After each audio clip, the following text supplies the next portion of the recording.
3차원의 신앙, 이런 제목입니다. 1절을 현대인의 성경으로 보면 주님께서 보여주신 환상과 계시에 대해서는 내가 자랑하지 않을 수가 없습니다.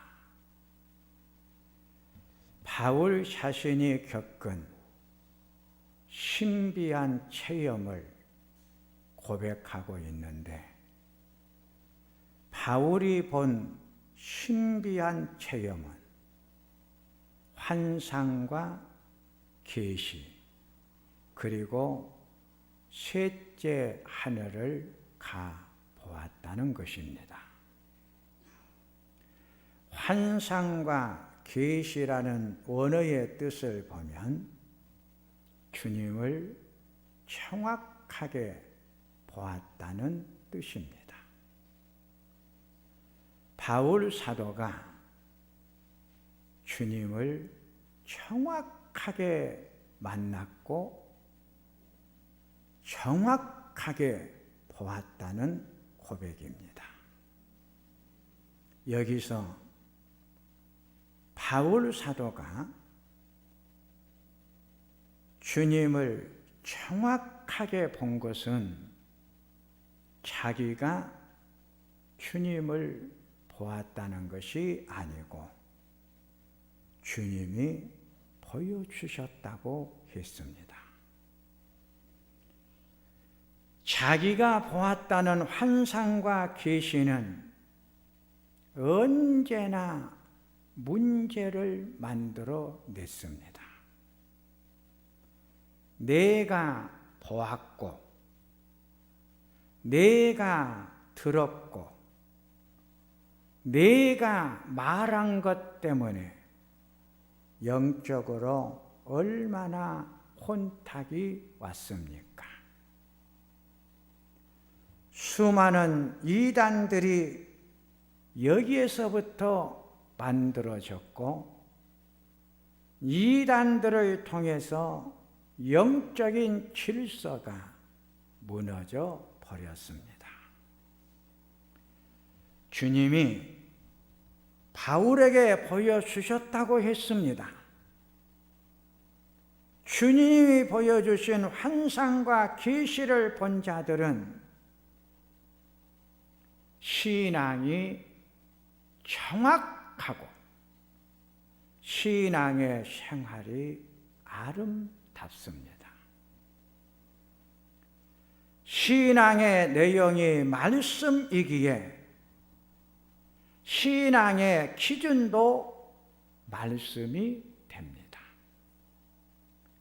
말씀이 기준이 된 신앙인들은 신앙생활에 흔들림이 없습니다.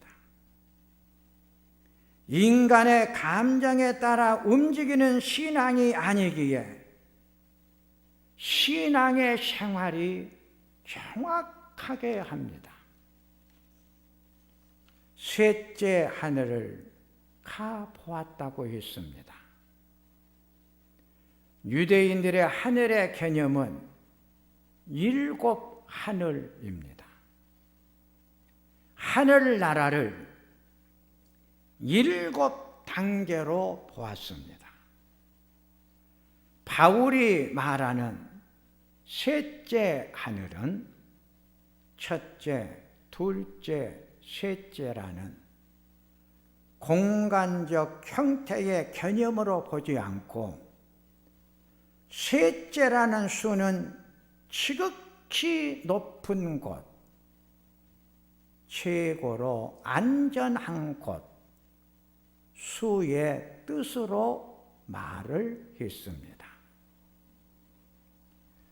셋째 하늘은 가장 거룩하고 완전하신 하나님께서 거하시는 곳, 하나님의 보좌를 보았다고 했습니다. 바울이 셋째 하늘을 가보았다는 것은 사도 바울이 하나님을 확실하게 만났고 정확하게 보았다는 것을 말해주고 있습니다. 바울의 신비 체험의 결론은 살아계신 하나님을 보았고 그 하나님을 내가 만났다는 고백입니다. 하나님의 계시자로 오신 예수님을 정확하게 확실하게 간증을 하고 있습니다. 신비 체험은 간증으로 고백이 되는데 이 간증의 고백이 신앙 고백으로 나타납니다. 주님을 정확하게 고백한 신앙의 고백을 한 자가 베드로의 신앙 고백입니다. 주는 그리스도시요 살아계신 하나님의 아들임을 내가 믿나이다.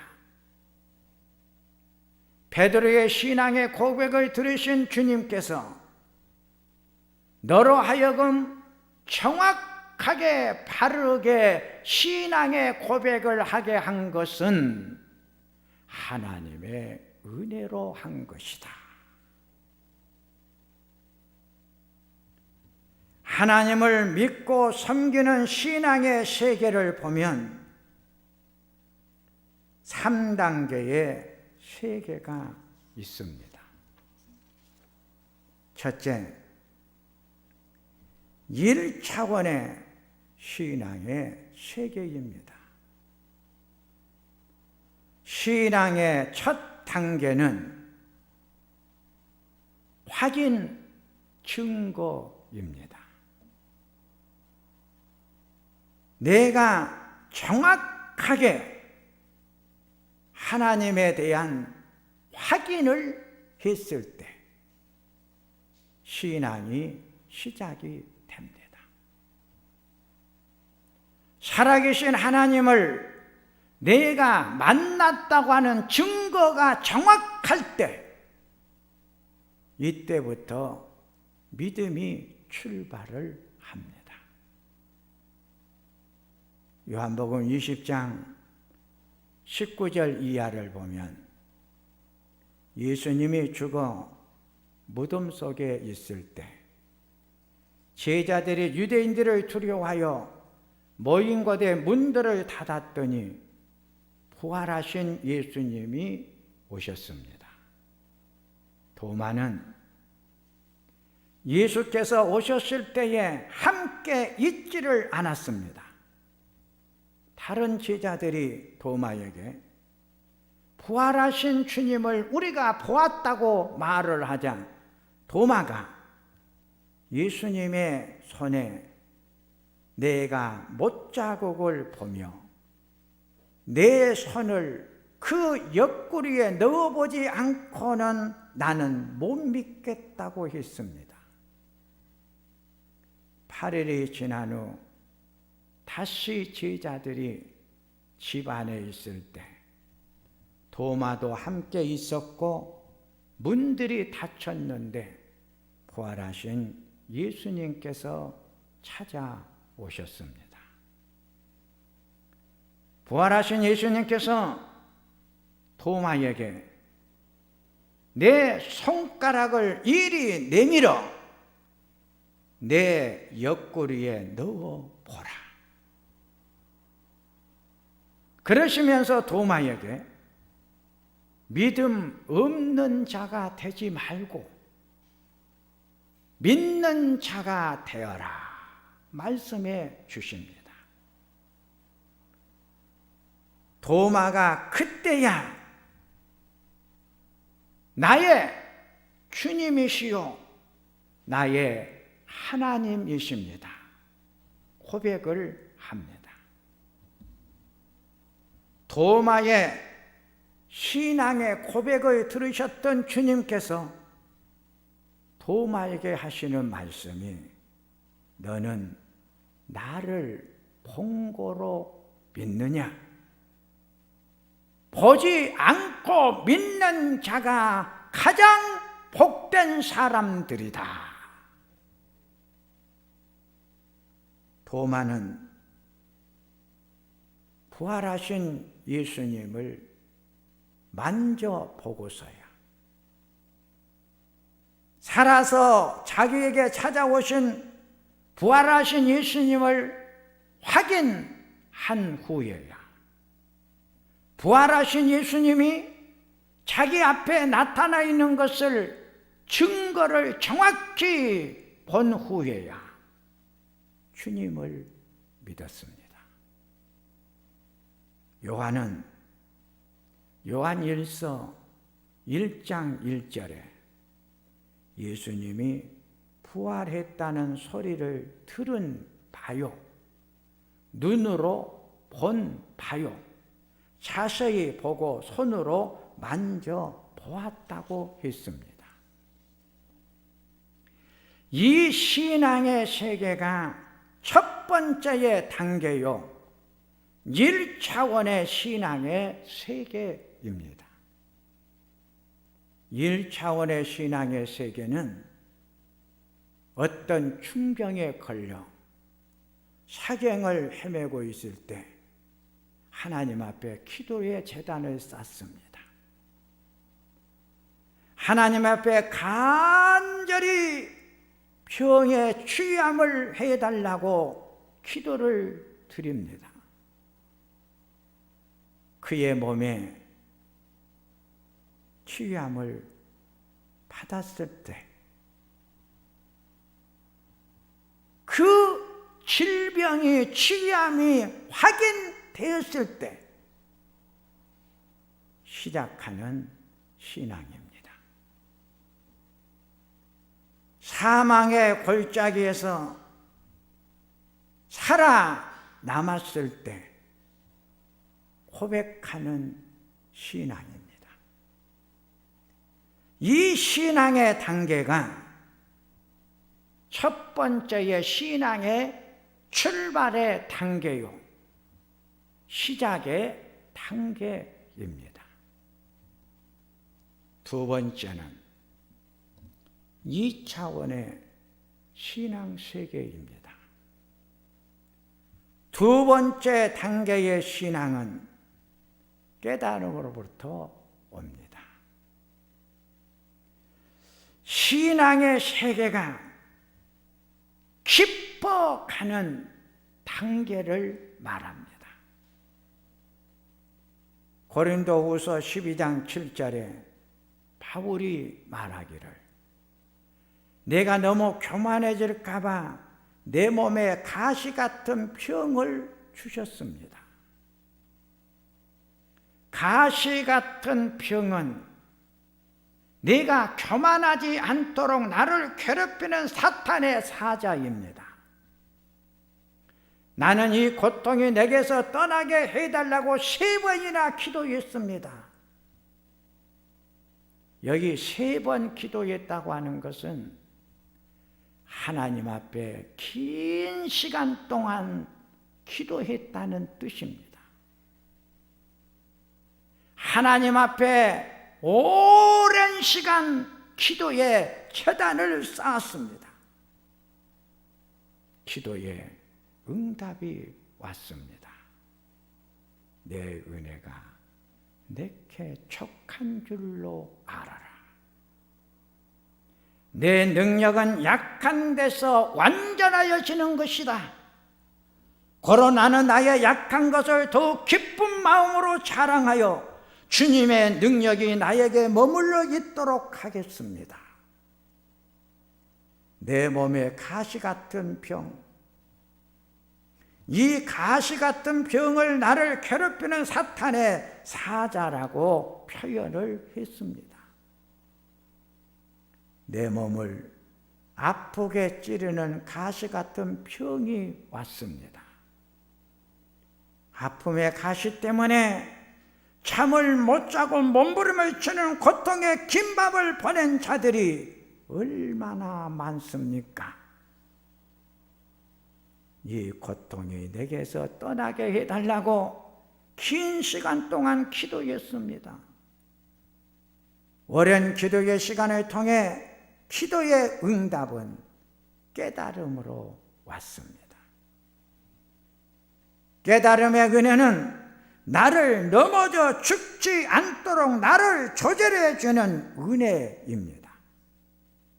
약한 것, 나를 힘들게 하는 것들을 통해 주님의 은혜가 머물도록 해주는 은혜.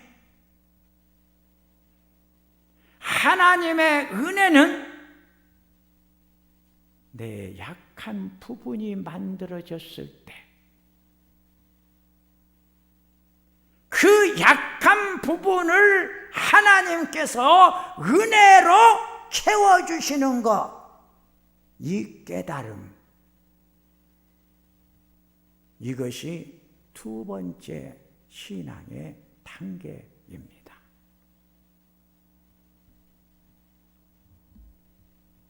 깨달음을 통해 받는 은혜는 나를 강하게 만들어 줍니다. 깨달음을 통해서 온 신앙은 깊이 있는 신앙, 무게가 있는 신앙, 좌우로 치우치지 않는 신앙의 생활을 합니다. 바울은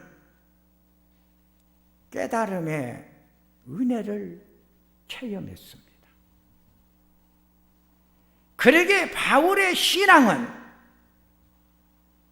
날로 깊어만 갔습니다. 그의 신앙의 세계가 깊어지면 깊어질수록 하나님의 깊고 오묘한 진리를 깨닫게 되고 만나게 됩니다. 깨달음의 신앙, 나를 깊어가는 신앙의 세계로 이끌어 갑니다. 세 번째, 3차원의 신앙의 세계입니다. 세 번째 단계의 신앙은 성숙함입니다. 신앙이 자라서 성숙함을 소유함을 말합니다. 성장이 열매라면 성숙은 열매의 맛을 말합니다. 열매의 맛의 강도에 따라 가치가 달라지듯이 성숙한 신앙은 신앙의 맛을 아는 신앙의 생활을 하게 만들어 줍니다. 성장이 아름다운 국화 꽃송이라고 말하면 성숙은 이 국화 꽃송이를 바라볼 때 여기서 우러나오고 풍겨나오는 향기를 맛보는 것을 말합니다. 그러게 나의 삶을 아름답게 살아가도록, 기쁘게 살아가도록, 즐겁게 살아가도록 만들어준 것은 성숙함에서 오는 결과입니다. 내 신앙이 성숙해 가고 내 신앙이 계속해서 자라갈 때 기뻐하라. 항상 기뻐하라. 기쁘게 신앙생활하고 즐겁게 신앙생활을 합니다. 성숙한 경지에 올라간 성도의 신앙생활의 모습은 성령 충만한 상태를 말합니다. 성령 충만한 상태의 신앙은 모든 삶이 충만해지는 축복이 오는 신앙입니다. 그러기에 성경은 말합니다. 오늘 바울 사도는 셋째 하늘을 내가 올라가 보았다. 내 신앙이 올라가야 된다는 거지요. 내 믿음이 자라가야 된다는 거지요. 내 신앙이 성숙해져 갈 때 하나님이 보이더라는 거예요. 하나님이 만나지더라는 거예요. 하나님을 보고 하나님을 만나는 기쁨, 즐거움. 그래서 우리 믿음의 선조들은 이런 성숙한 신앙이 그들의 신앙이었기에 신앙생활이 너무 즐거웠어요. 행복했어요. 감사했어요.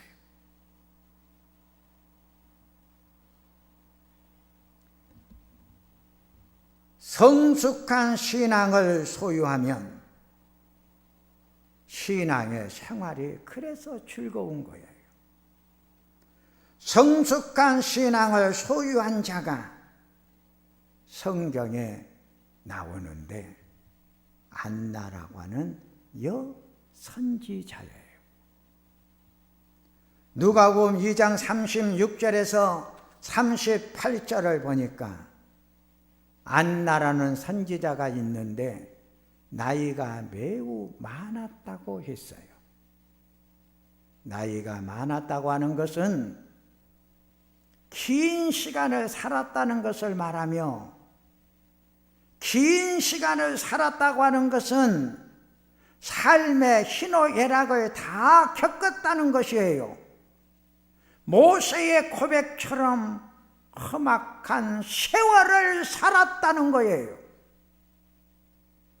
삶의 애환이 어쩌면 그의 신앙을 성숙을 시켰어요. 안나는 결혼하여 남편과 7년을 살다가 남편이 죽어요. 남편의 죽음은 모든 희망과 소망이 끊어져 버리고 무너져 버리는 거예요. 남편의 죽음은 안나의 고달프고 힘든 삶의 시작을 말해 주고 있어요. 기쁨과 즐거움은 다 떠나가고 그에게 오는 것은 눈물과 한숨이 기다리고 있었어요. 이런 슬픔의 시간들을 살아가면서도 안나의 삶을 조명해 보면 오히려 슬픔과 아픔과 고통이라는 삶의 애환이 그를 찾아왔을 때 하나님을 다 잘 섬겼다 그랬어요. 축복받을 때보다 축복 빼앗아 갔을 때 더 하나님을 잘 믿고 섬겼다는 거예요. 안나가 하나님을 섬기는 모습을 보면 첫째, 성전을 떠나지 아니하고 그랬어요. 이런 사연, 저런 일로 성전을 떠나고 성전이 멀어질 수밖에 없는 상황이 왔어도 오히려 성전을 떠나지 않도록 성전과 멀어지지 않도록 해달라고 안나는 기도했으며 오히려 더 성전을 가까이 다가갔어요.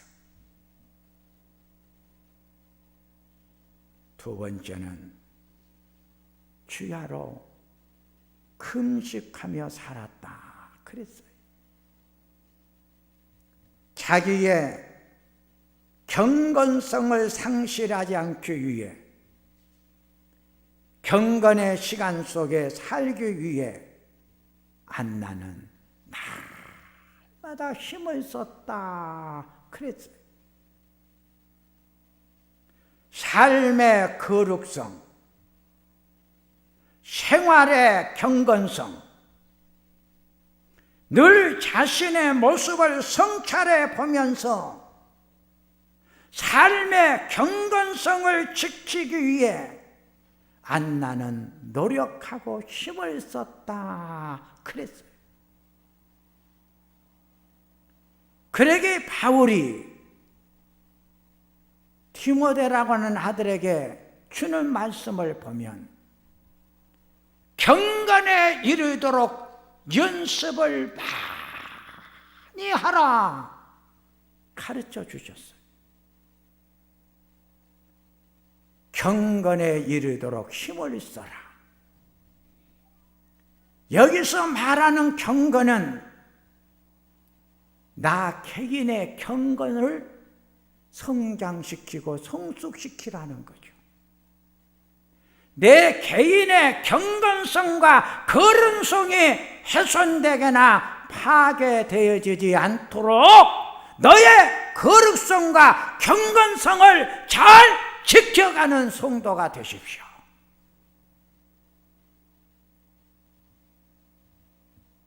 그러기에 안나는 자기 자신을 다 돌아보는 시간을 가졌어요. 남을 보는 것이 아니라 자기를 보았다는 거예요. 남의 눈 속에는 들보를 보는 것이 아니라 내 마음 속에 눈을 보았다는 거예요. 내 속사람을 철저하게 관찰했고 성찰했다는 거예요. 이것이 개인의 경건성을 지키는 일이에요. 세 번째, 기도의 삶을 살았다 그랬어요. 하나님과 교제가 끊어지지 않게 해달라고 안나는 하나님 앞에 기도했어요. 하나님과의 교제, 어떠한 일이 있더라도 하나님과 자기와의 교제가 멈추거나 끊어지지 않게 해달라고 기도했어요. 부모와 자식이 대화가 끊어지면 언제나 문제가 발생을 해요. 안나는 그래서 하나님과의 지속적인 교제, 만남이 유지되어지도록 기도의 채단을 쌓았어요. 기도의 멈춤은 영적 호흡이 멈춤과 같습니다. 호흡이 멈추면 죽어요. 영적 호흡이 멈추면 영혼과 영적으로 죽을 수밖에 없어요. 기도 쉬는 죄를 범하지 않게 해달라고 그래서 하나님 앞에 기도했던 거예요.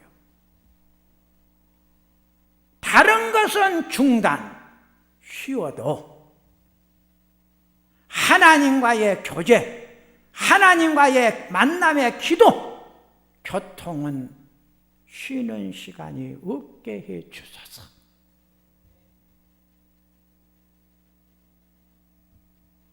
이제 말씀을 정리를 합니다. 내 신앙의 모습은 어떤 차원에 속할까요? 내 믿음은 어떤 단계에 지금 놓여 있을까요? 1차원의 신앙은 확인, 증거, 어떤 응답을 보고 믿는 단계라 그랬어요. 확인하지 않고는 믿음을 갖지를 못해요. 이것이 1단계의 신앙의 출발이라 그랬어요.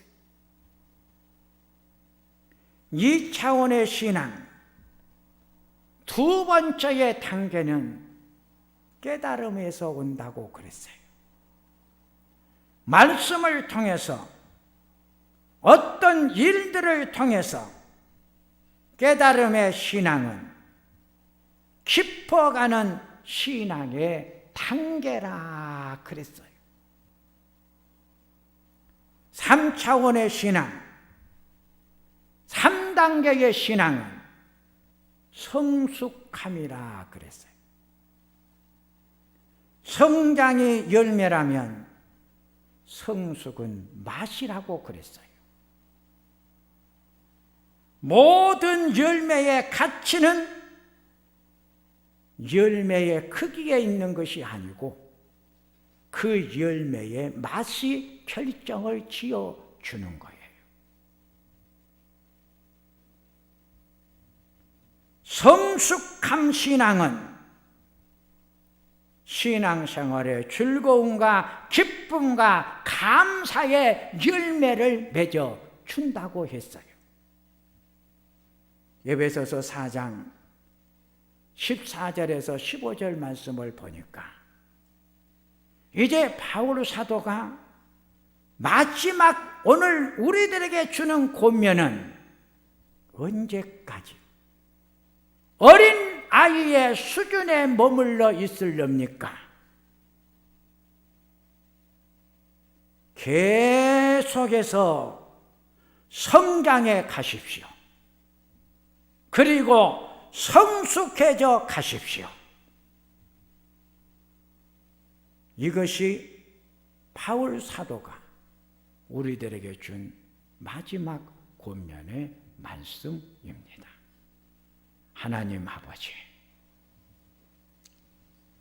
내 신앙은 어떤 단계에 왔습니까? 내 믿음의 현 주소는 어느 시점에 지금 와 있습니까? 내 믿음의 실존의 모습을 정확하게 알고 볼 수 있는 이 시간 되게 해 주옵소서. 예수님의 이름으로 기도하옵나이다. 아멘.